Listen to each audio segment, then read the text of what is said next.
Okay, so here we are in Unity. What we're going to do now is get this model that we've made. This is an HK33, and we're going to get it in game so that it's, and we're going to make a usable working unturned gun. So I've imported it into Unity here. You should do the same with your model. Here is what it looks like if you drag it into the world. It's going to be bigger or smaller depending on how you've made your model, because I kind of made all of mine. I didn't scale them to the player. You don't have to do it, but and usually what you end up doing is scaling the model afterwards, just so you like you'll see.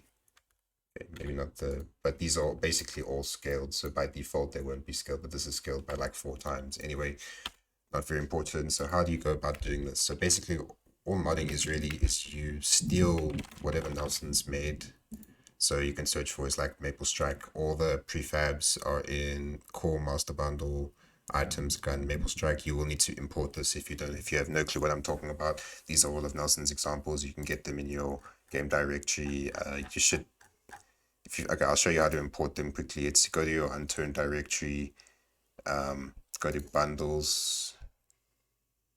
Why is this thing? Okay, go to bundles, sources, and then there's this thing called example assets.unity project. You drag that into your Unity project and then click import. It might take a few minutes because it's quite large.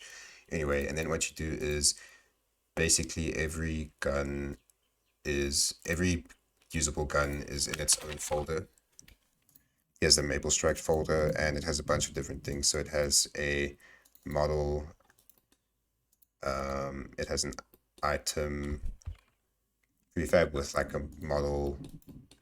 There's the Maple Strike model and a bunch of these different things. Okay, let me show you actually with the Zubek Nakov because it's properly set up. But here it is. So if I drag this into the world, into the scene, and then double click on it to zoom into it. So it's got 2 models. One is like a higher poly model for close up, and one is for further away, low poly.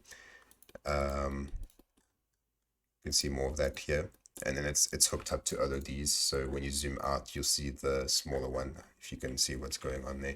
And it just has a bunch of like free, like empty game objects, transforms that just describe where the, like this is where the barrel is gonna, your suppressor is gonna originate when you stick it on, and where the magazine is gonna originate, and then where the shells are gonna eject in the direction, and bunch of that sort of thing. And then there's some other stuff that you don't need, like these 3D effect and whatnot. Okay, cool.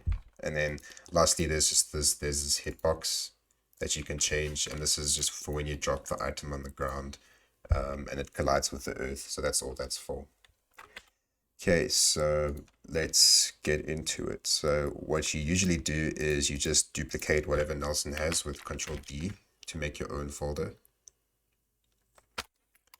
I'm going to call it HK33. Okay, then drag the item prefab into the world. And you'll notice there's a few other things here just before I do all of this. So there's 3 sounds. One is called shoot with a capital S, reload capital R, and hammer, and these are just all different sounds. I don't have audio enabled on this recording, so you can listen to them for yourself. And then there's an animations prefab with this one has some missing clips, but yeah, this is usually just steal this from in game as well. Okay, so I've dragged this into the world, and the first thing we're going to do is, okay, make sure, just some prerequisites before we start doing anything.